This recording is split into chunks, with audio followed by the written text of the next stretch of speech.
আসসালামু আলাইকুম এভরিওয়ান, সকলকে জানাই সেভেন্থ রমাজান মুবারক। আমি চলে এলাম আজকে একটা ছোট মিনি ব্লগ নিয়ে। আসলে নামাজ পড়ার পর আমি একটু কোরআন পড়ছিলাম, পড়ে উঠে আমি ঘর থেকে বেরিয়ে রান্নাঘরের দিকে এলাম। ভাবলাম আজকে ইফতারিটা একটু করতে যাই, তো গিয়ে দেখি মা আজকে আয়োজন করেছে বাংলাদেশি স্টাইলের বিরিয়ানি।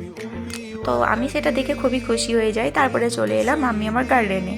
তো এটা হচ্ছে আমার মিনি গার্ডেন, যেখানে সমস্ত ধরনের ফ্লাওয়ার্স আছে, যেগুলো খুবই পছন্দের, আর আপনারা দেখলে আপনাদেরও ভালো লাগবে।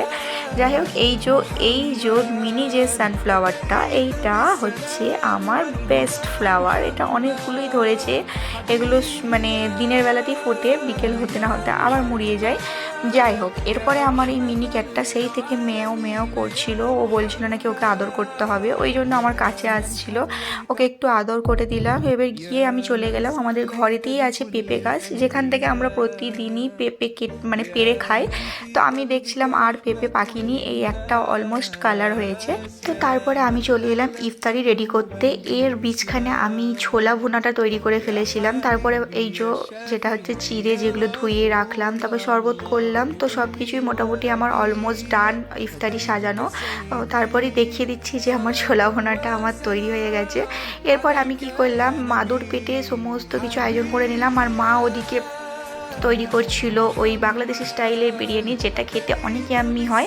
আমাদের ইন্ডিয়ান বিরিয়ানি যেটা পুরোটাই আলাদা, আর ওই দিকের বিরিয়ানি সম্পূর্ণ আলাদা। ওরা মাংস ভাত একসাথেই রান্না করে, সেই স্টাইলেরটা আমার মা বানাচ্ছিল, যেটা খেতে আমার অনেক টেস্ট লাগে।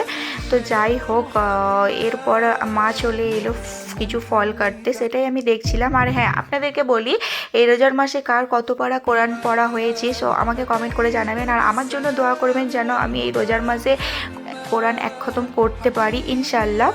যাই হোক, এরপর ওদিকে ঢাকা দিয়ে ইফতারি, আমি চলে এলাম এখানে। মিশো থেকে কিনেছিলাম,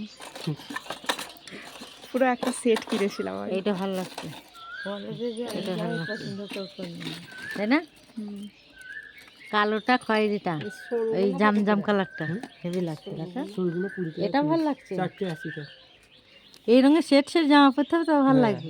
এই পুরো সেটটা সবাই কেন কেন প্রতি জামার সাথে যাতে পরা যায়, কলেজের মেয়েরা এই মেয়েটা সব পরে কলেজের মেয়েরাই বেশি চাইছে। এটা সেট কিনতে হবে না, এখনকার বাড়ির বউয়েরাও শাড়ির সাথে বাড়িতে পরার জন্য। এই যে